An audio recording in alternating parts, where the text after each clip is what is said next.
என்ன பண்ண போறேன்னா எளிமையான முறையில் குருமா வைக்க போகிறேன். அதுக்கு நான் என்னென்ன காய் எடுத்து வச்சுருக்கேன்னு இப்போ காட்டுறேன் வாங்கப்பா. பட்டாணி, கேரட்டு, பீன்ஸு நறுக்கி வச்சுருக்கேன். தேங்காய் அரைச்சி வச்சுருக்கேன். அதுக்கு தேங்காயில் வந்து கொஞ்சம் சோம்பு, ஒரு 1/4 ஸ்பூன் பொட்டுக்கடலை போட்டு அரைச்சி வச்சுருக்கிறேன். 2 தக்காளி, வெங்காயம் 2 வச்சுருக்கேன், கருவேப்பிலை, பட்டை, கிராம்பு, ஒரு 1/2 ஸ்பூன் சோம்பு போட்டு வச்சுருக்கேன். வாங்க எப்படி செய்யலான்னு பார்க்கலாம். இப்போ குக்கரில் அடுப்பில் ஒரு குக்கர் வச்சுருக்கிறேன். அதில் ஒரு 2 ஸ்பூன் அளவு எண்ணெய் சேர்த்துக்கலாம். எண்ணெய் காஞ்சிடும். இந்த அரிசி பட்டை, கிராம்பு, சோம்பு போடுறேன். கட் பண்ண 2 வெங்காயம், கருவேப்பிலை, அதை போட்டு நல்லா கொஞ்சம் வதக்கிக்கலாம்பா.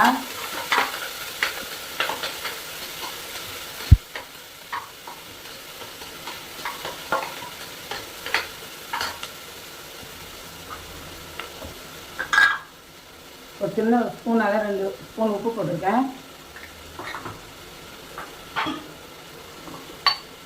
ஒரு 1/4 ஸ்பூன் மஞ்சள் போடுறேன்.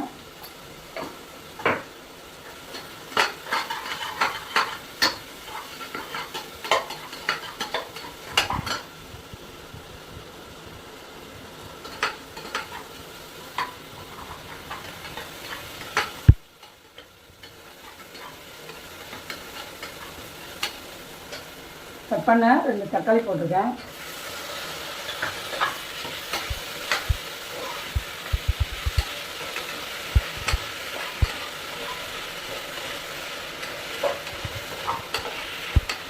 இதெல்லாம் ஒரு 5 நிமிஷம் வதக்கிக்கலாம்.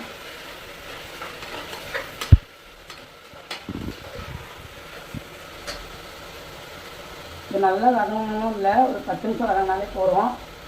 குக்கரில் வச்சதுனால ஈஸியாக முடிஞ்சிடும் வேலை.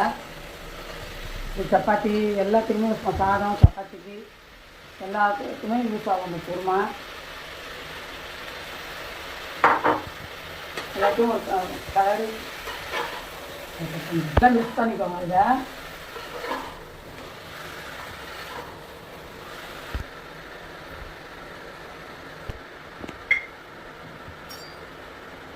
இதில் 1 ஸ்பூன் இஞ்சி பூண்டு பேஸ்ட் போட்டுக்கலாம்.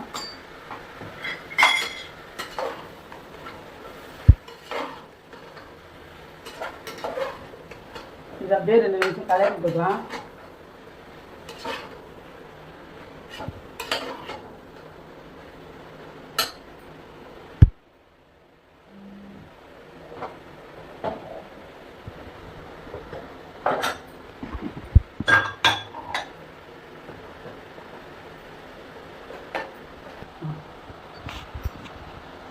கரம் மசாலா 1 ஸ்பூன் போட்டுக்கலாம்.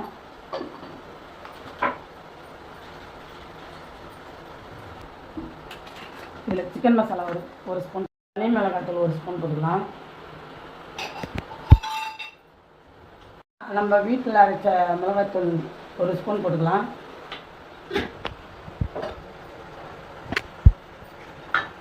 நம்ம அரைச்சி வச்ச தேங்காய் பேஸ்ட்டு ஊற்றிப்போம். இப்போ நம்ம தேவையான தண்ணி ஊற்றிக்கலாம். அது உங்களுக்கு ஏற்ற மாதிரி வச்சுக்கோங்க. தண்ணி உங்களுக்கு ஏற்ற மாதிரி ஊற்றிக்கோங்க. மூடி போட்டு 3 விசில் வந்தால் போடுங்க.